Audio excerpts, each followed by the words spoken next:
ሰላም ጤና ይስጥልን የተወደዳችሁ ተመልካቾቻችን ከካፋ ቴሌቪዥን ለዛቱ ያዘጋጀናቸውን ዜናዎች ይዘን ቀርበናል። ከዜናዎቹ ጋር ብሩክታይት ብርሃን ነኝ። አብራችሁን ቆዩ። በተያዘው በጀት ዓመት በቆዳና የቆዳ ውጤቶች ስራ የተሰማሩ ማህበራት ላይ አቅም በፈቀደው መጠን ትኩረት ሰጥቶ እንደሚሰራ የቦንጋ ከተማ አስተዳደር ንግድ ኢንተርፕራይዝ ክህሎትና ገበያ ልማት ጽሕፈት ቤት አስታወቀ። እንደዚሁም ማህበራት ያለባቸውን አንዳንድ ችግሮች ለመቅረፍ ከባለድርሻ አካላት ጋርም እንደሚሰራ ተገልጿል። ዘገባው የባልደረባችን ናስር ተማምኖ ተጨማሪ አለን። የቆዳና ቆዳ ውጤቶች ስራ በከተማችን እምብዛም ያልተለመደ ታዳጊ የስራ ዘርፍ እንደሆነ ይታወቃል። ስለሆነም ሰፊ ገበያ ያለውና ለብዙዎች የስራ እድል መፍጠር የሚችል ከመሆኑ ባሻገር የማኑፋክቸሪንግ ዘርፉን ለማሳደግ እየተደረገ ያለውን ጥረት በብዙ መንገድ ያግዛል ተብሎ ይገመታል። ይህን አስመልክቶ የካፋ ቴሌቪዥን በቆዳና የቆዳ ውጤቶች ስራ ላይ የተሰማሩ ሁለት የኢንተርፕራይዝ ማህበራትን አነጋግሯል። የሚሰራው በቆዳና ቆዳ ውጤቶች ላይ ተደራጅተን ነው። እኔና እናቴ ከጀመረን 2 ዓመት አልፎናል እና አሁን ደግሞ የምንሰራው ቀበቶ እንሰራለን፣ እንደዚህ ዚፕ ምናምን እንሰራለን፣ የሽጉጥ መያዣ እንሰራለን፣ የትራፊክ ፓድ መያዣ ደረሰኝ መያዣው ማለት ነው እሱን እንሰራለን እና ደግሞ ሌዘር ነገሮችን እንጠግናለን። በቃ የቆዳ ውጤቶችን ምንም አይነት ነገሮችን እንሰራለን። ሸበጥ በትዕዛዝ እንሰራለን። እንደዚህ ነገሮችን እንሰራለን።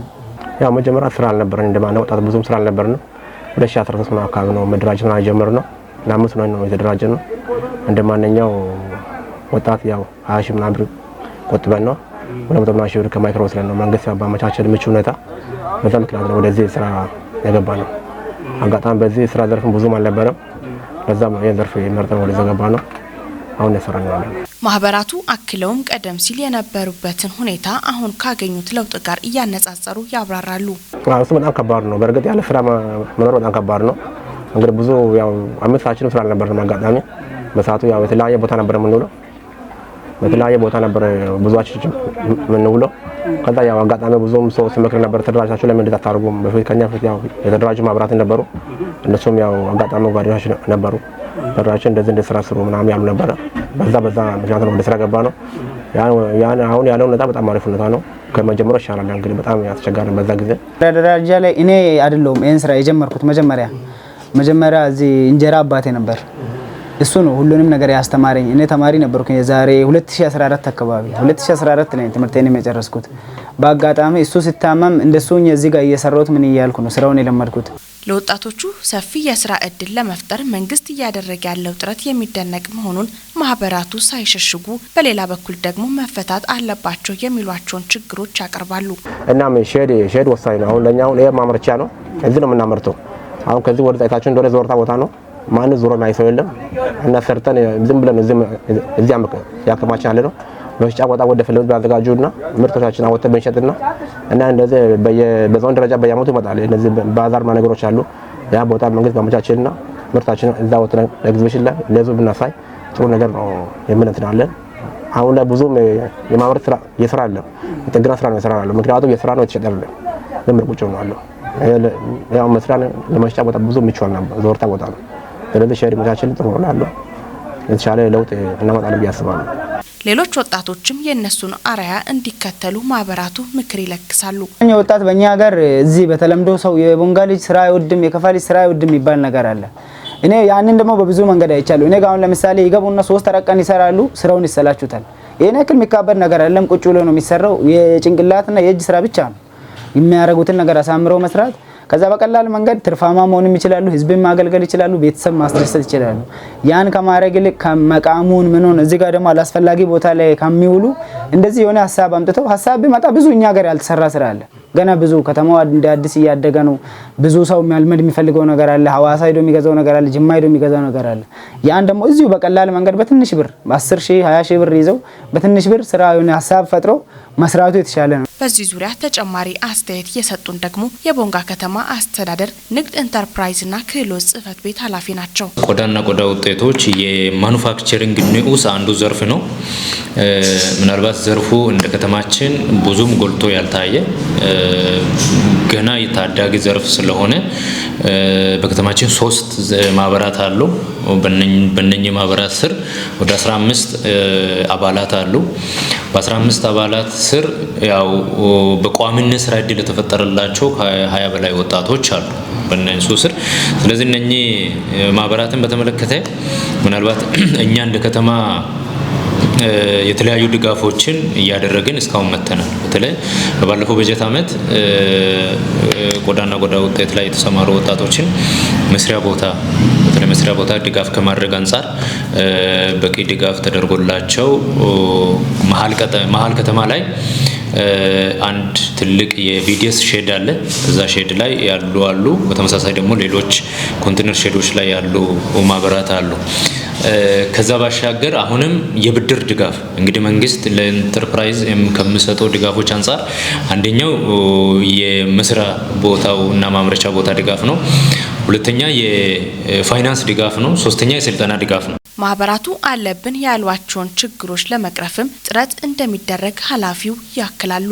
ስለዚህ እነኚህ ልጆችን ወይም እነኚህ 3 ማህበራትን አንደኛው መስሪያና መሸጫ ቦታ ድጋፍ ከማድረግ አንጻር በእርግጥ ያው የመስሪያ ቦታ ድጋፍ አድርገናል።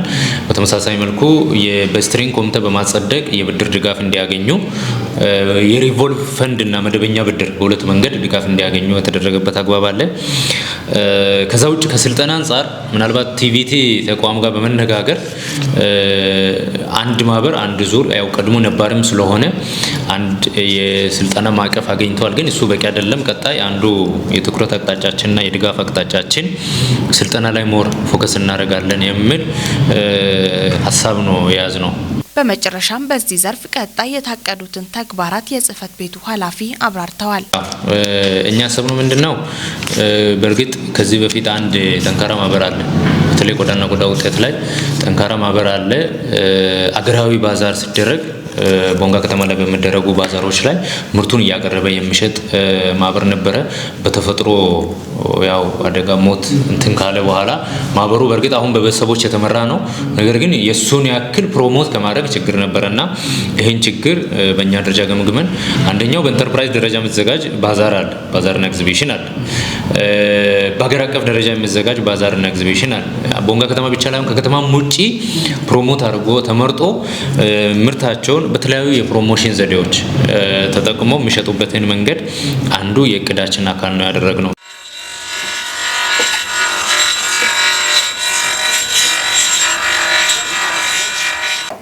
የካፋ ዞን መምህራን ማህበር በ2017 የትምህርት ዘመን የተሻለ ውጤት ለማስመዝገብ እየሰራ መሆኑ ተገለጸ። ከተማሪዎች ውጤት መሻሻል ጎን ለጎን የመምህራን ጥቅም መከበር ላይ እንዲሁ በትኩረት እየተሰራ መሆኑን የማህበሩ ሰብሳቢ አቶ ተመስገን ወንድሙ ለካፋ ቴሌቪዥን ገልጸዋል። ምህረታ ብራኑ ተጨማሪ አላት። በ2016 ዓ.ም ማህበሩ በርካታ ተግባራትን ያከናወነ መሆኑን የማህበሩ ሰብሳቢ መምህር ተመስገን ወንድሙ ተናግረዋል። በ2016 ዓ.ም ያው ከማህበሩ ዓላማ አንጻር በርካታ ስራዎችን ሰርተናል። ከማህበሩ ዓላማዎች ውስጥ አንዱ ያው የትምህርት ጥራት ማስጠበቅ ነው። ሌላኛው የመምህራን መብትና ጥቅም ማስከበር ነው። የትምህርት ጥራትን ከማስጠበቅ አንጻር ያው ቼክ ሊስት አዘጋጅተን በ5 ከተማ አስተዳደር እና 12 ወረዳዎች ላይ የትምህርት ጥራትን እንደ አንድ ቼክ ሊስት አድርገን ሂደን ገምግመናል። በገመገምነው ልክ ደግሞ ያንን ተሞክሮ ወስዶ ወረዳዎችና ከተማ አስተዳደሮች የራሳቸውን ቼክ ሊስት አዘጋጅተው እስከ ትምህርት ቤት ሄዶ የደገፉበት አግባብ አለ። በ2017 የትምህርት ዘመን እየታየ ያለውን የትምህርት ጥራት መሻሻል ለማስቀጠል እንሰራለን ብሏል ማህበሩ። 2017 ላይ እኛ ያው በሁለት ጎን የትምህርቱን እንዴት እናሳካለን፣ የማህበሩ እንዴት እናሳካለን የሚለውን ነገር ከፋፍሎ ማየት ጠቃሚ ነው። ከዚህ አንጻር የትምህርቱን ያው አሁን የትምህርት ጥራቱ የተወሰነ ጭላንጭሎች እየታዩ ነው። የ8ኛ ክፍልን እንኳን ብናይ ከ2015ቱ የ2016ቱ የተሻለ ውጤት ነው መጣው። በ50 ማለፊያ እንኳን 50 ቢባል 42 ነጥብ ምናምን ተማሪ 50 እና ከዛ በላይ አስመዝግቧል እንደ ክልላችን ማለት ነው። ስለዚህ በዞናችንም ልክ በዛ የተሻለ ይሆናል። ከዚህ አንጻር የ8ኛ ክፍል የማለፍ ሁኔታ ዘንድሮ የተሻለ ነው።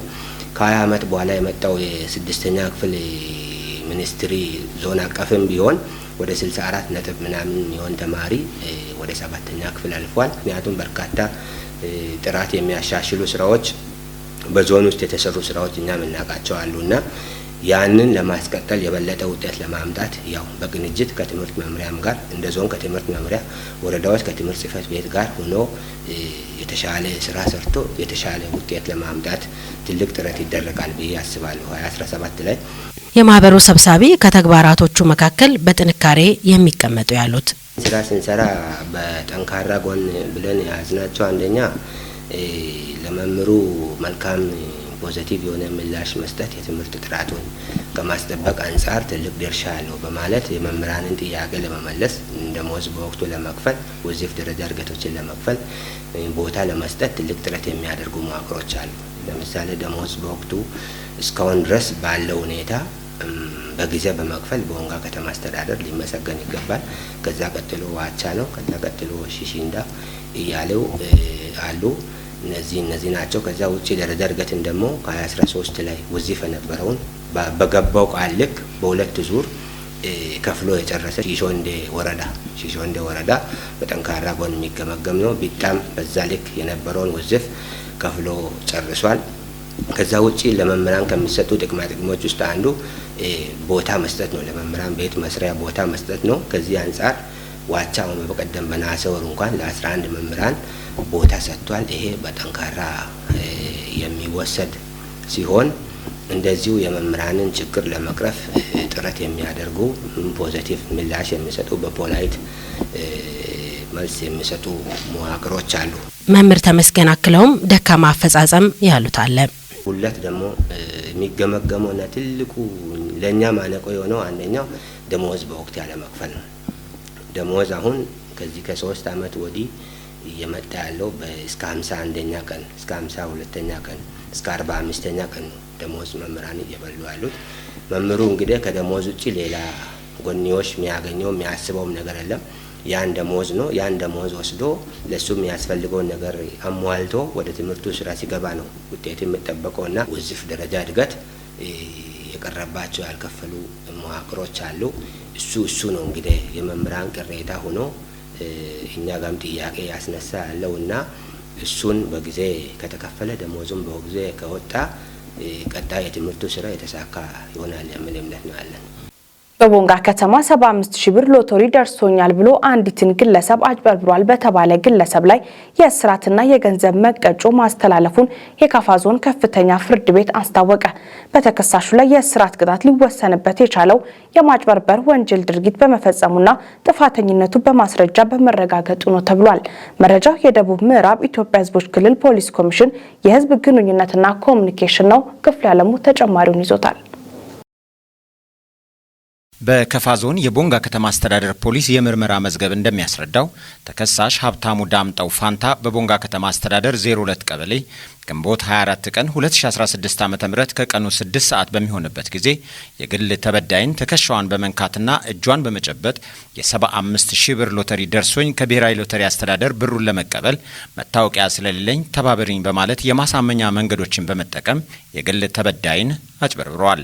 የቦንጋ ከተማ ፖሊስ በምርመራው እንዳረጋገጠው ግለሰቡ የግል ተበዳይዋ ከባንክ አካውንቷ 48,000 ብር እንድታወጣ በማድረግ ገንዘቡን እንዲሁም የጆሮ ወርቋንና የእጅ ስልኳን እንደወሰደባት ፖሊስ በምርመራው አረጋግጧል። የከተማው ፖሊስ ግለሰቡን ከነ ኤግዚቢቱ በመያዝ የምርመራ መዝገቡን በማስረጃ በማደራጀት ክስ እንዲመሰረትበት ለከፋ ዞን ፍትህ መምሪያ አቃቤ ሕግ ልኳል። በከፋ ዞን ፍትህ መምሪያ የልዩ ልዩ ወንጀሎች አቃቤ ሕግ በክስ መዝገቡ እንዳመለከተው ተከሳሹ የወንጀል ድርጊት ስለመፈጸሙ ከፖሊስ ተጣርቶ የቀረበለትን የምርመራ መዝገብ መሰረት አድርጎ ግለሰቡን የወንጀል ሕግ 692 ንዑስ አንቀጽ 1ን ጠቅሶ በአታላይነት ወንጀል ክስ መስርቶበታል። የከፋ ዞን ከፍተኛው ፍርድ ቤት አቃቤ ሕግ ግለሰቡ ላይ የመሰረተውን የክስ መዝገብ ተንተርሶ ግራ ቀኙን አከራክሯል። ተከሳሹ በሂደቱ በአቃቤ ሕግ የቀረበበትን ክስ ማስተባበል ባለመቻሉ ፍርድ ቤቱ የአቃቤ ሕግ ቅጣት ማክበጃና የተከሳሹን ቅጣት ማቅለያ ካደመጠ በኋላ የሁለቱንም ወገን ክርክር መርምሮ በተከሳሹ ላይ የጥፋተኝነት ብይን ሰጥቷል። በዚሁ መሰረትም የከፋ ዞን ከፍተኛው ፍርድ ቤት ጥቅምት 7 ቀን 2017 ዓ.ም ባስቻለው የወንጀል ችሎት ተከሳሽ ሀብታሙ ዳምጠው በ2 ዓመት ከ3 ወር እስራትና በ5,000 ብር የገንዘብ መቀጮ እንዲቀጣ ፍርድ ቤቱ ሲወስንበት የግል ተበዳይ ንብረት እንዲመለስ ትዕዛዝ ሰጥቷል። በጊምቦ ወረዳ በመኸር ሰብል ከ6800 ሄክታር በላይ ማሳ በዘር የተሸፈነ መሆኑን የወረዳው ግብርና አካባቢ ጥበቃና ህብረት ስራ ጽሕፈት ቤት ገለጸ። በመኸር አዝመራ ከ112300 ኩንታል በላይ ምርት ለማግኘት እየተሰራ መሆኑም ተመላክቷል። ዘገባው የጊምቦ ወረዳ መንግስት ኮሚኒኬሽን ነው። ተጨማሪ አለ። በተለያዩ የሰብል ምርቶች በወረዳው 6800 ሄክታር ማሳ በዘር መሸፈን መቻሉን የወረዳው ግብርና ደን አካባቢ ጥበቃና ህብረት ስራ ጽሕፈት ቤት ኃላፊ አቶ ሰለሞን መንገሻ ገልጸው ይህም ከእቅድ በላይ መሳካቱን ተናግረዋል። በመኸር አዝመራ ከ112300 ኩንታል በላይ ምርት ለማግኘት እየተሰራ መሆኑንም አቶ ሰለሞን ጠቁመዋል። ጤፍ፣ ሩዝ፣ ስንዴ፣ ባቄላ፣ አተርና የመሳሰሉ ምርቶችን በመኸር እየለማ ነው ብለው አርሶ አደሩ ከተለያዩ የተባይ በሽታዎች የመከላከልና ከግብርና ባለሙያዎች ጋር በመቀናጀት ውጤታማ መሆን አለባቸው ሲሉ ተናግረዋል። በወረዳው መኸር ከሚያለሙ ቀበሌዎች የሾቻ ቀበሌ አንዱ ነው ብለው የሾቻ ቀበሌ አርሶ አደር የሆኑት አቶ መላኩ ማሞ በመኸር ወቅት የሚታረሱ ሰብሎችን ቴክኖሎጂን ተጠቅመው በማልማት የተሻለ ምርት ለመሰብሰብ እየሰሩ መሆናቸውን ጠቁመዋል። የቀበሌ ግብርና ባለሙያና የወረዳ አመራሮች የሚያደርጉት ክትትል ጥሩ መሆኑን በመግለጽ በቀጣይ በዘርፉ እየታዩ ያሉ ችግሮችን ለመፍታት ተጠናክሮ ሊቀጥል እንደሚገባ አንዳንድ አርሶ አደሮች ገልጸዋል። በሾቻ ቀበሌ ከ1400 ሄክታር በላይ በመኸር አዝመራ ለመሸፈን እንደተቻለ የሾቻ ቀበሌ ግብርና ባለሙያ አቶ ከፍ ያለው ጣቆ ጠቁመው አርሶ አደሩ የሚደረግላቸውን ድጋፍ ተግባራዊ በማድረግ በኢኮኖሚያቸው ውጤታማ ከመሆን ባሻገር የምግብ ዋስትናን ማረጋገጥ እንደሚቻል ተናግረዋል። ዘገባ የጊምቦ ወረዳ መንግስት ኮሚኒኬሽን ጉዳይ ጽሕፈት ቤት ነው።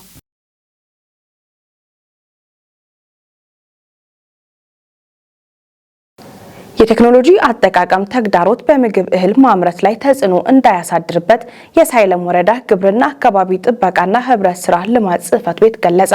እንደ ጽሕፈት ቤቱ ገለጻ ከሆነ ችግሩ የተፈጠረው የወረዳው አርሶ አደሮች ከእርሻ ስራ ይልቅ ለከብት ድለባና እንስሳት እርባታ ከፍተኛውን ትኩረት የሚሰጡ በመሆናቸው ነው። ክፍለ ዓለሙ ተጨማሪ አለው። የጽሕፈት ቤቱ ኃላፊ አቶ ማሞ መንገሻ እንዳብራሩት በዘንድሮ መኸር እርሻ 6950 ሄክታር መሬት ለማረስ ታቅዶ 5912 ሄክታር በላይ ታርሷል።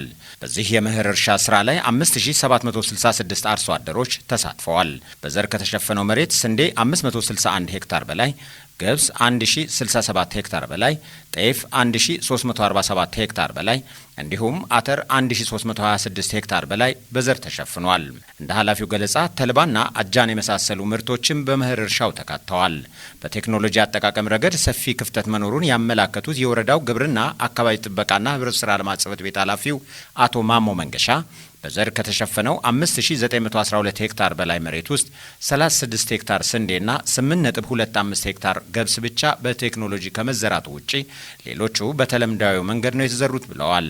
በቴክኖሎጂ አጠቃቀም በኩል ለተስተዋለው ተግዳሮት በምክንያትነት የተገለጸው የግብዓት ዋጋ ከዚህ ቀደም ከነበረው አንጻር እጅግ ከፍ ብሏል።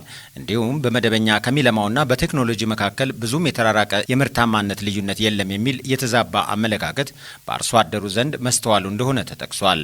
በተለይም አብዛኞቹ የወረዳው አርሶ አደሮች ከእርሻ ስራ ይልቅ ለከብት ድለባና እንስሳት እርባታ ከፍተኛውን ስፍራ የሚሰጡ መሆኑም ሌላኛው ምክንያት እንደሆነም ኃላፊው አመልክተዋል።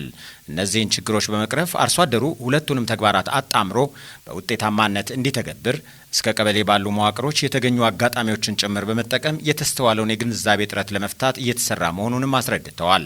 ከዚህ ውጭም የተስተዋለውን ሰፊ ክፍተት ለማረም በወረዳው ምክር ቤት አርሶ አደሩ በምግብ እህል ራስን ከመቻል አልፎ ለሌሎች ለመትረፍ በሚደረገው ጥረት ውስጥ ከቴክኖሎጂ ውጭ መሆን እንደሌለበት የተቀመጠውን አቅጣጫ ተግባራዊ በማድረግና በመኸር ወቅት ያጣናውን በመስኖ ለማካካስ የሚያስችል እንቅስቃሴ ተጀምሯል ብለዋል።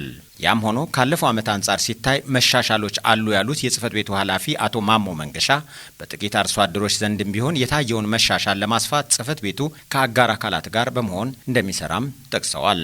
እንደ እርሳቸው ገለጻ ከመኸር እርሻው 30 ሺህ ኩንታል ምርት ከዋና ዋና ሰብሎች ይጠበቃል።